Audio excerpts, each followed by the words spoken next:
এই মুহূর্তে আপনাদের সামনে হাওড়া দু জায়গার ছবি তুলে ধরবো। একদিকে বাল্টিকুড়ি, অন্যদিকে শিবপুর। আর এই দুই জায়গা থেকে একেবারে ত্রাণের পাহাড় উদ্ধার হলো। একদিকে প্রাক্তন ক্রীড়া প্রতিমন্ত্রী মনোজ তিওয়ারির কার্যালয়, যেখান থেকে প্রচুর ত্রিপল, কম্বল, জমির দলিল উদ্ধার হলো। আর পাশাপাশি শিবপুরে প্রাক্তন তৃণমূল কাউন্সিলরের অফিসেও ত্রাণের পাহাড়। 50 নম্বর ওয়ার্ডের প্রাক্তন তৃণমূল কাউন্সিলর ত্রিলোকেশ মণ্ডলের গোদামে সরকারি ত্রাণের পাহাড়।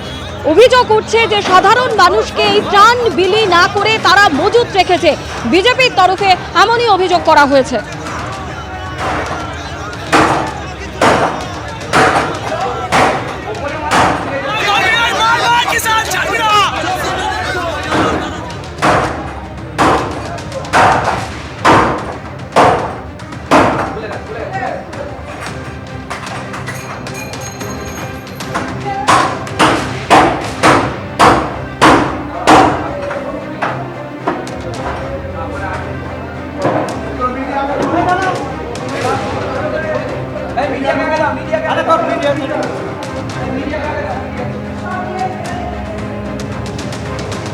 সব জমিয়ে রেখে দিয়েছে এখানে, মাল সব জমিয়ে রেখেছে। মিডিয়াকে আগে দাও।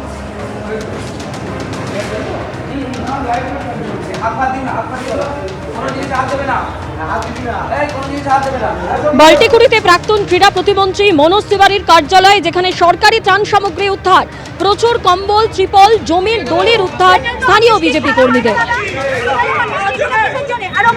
সমাজের সাথে সমাজের পাশে এই সমাজের নমুনা পরোয়ান কিসের জন্য? এগুলো কিসের জন্য? মানুষ কিসের জন্য? আমাদের মারার জন্য ছিল? হকি স্টিক হকি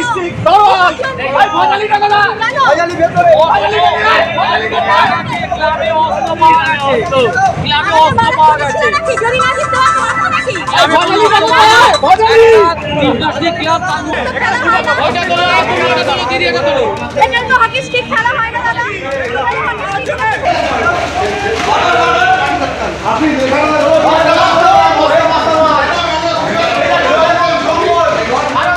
অন্যদিকে শিবপুরে প্রাক্তন তৃণমূল কাউন্সিলরের অফিসেও ত্রাণের পাহাড়। 50 নম্বর ওয়ার্ডের প্রাক্তন তৃণমূল কাউন্সিলর ত্রিলোকেশ মণ্ডলের গোদামে সরকারি ত্রাণের পাহাড়। ত্রাণের কথা আগেই প্রশাসনকে জানানো হয়েছিল। ত্রাণ লুঠের অভিযোগ উড়িয়ে দাবি করেছেন প্রাক্তন তৃণমূল কাউন্সিলর।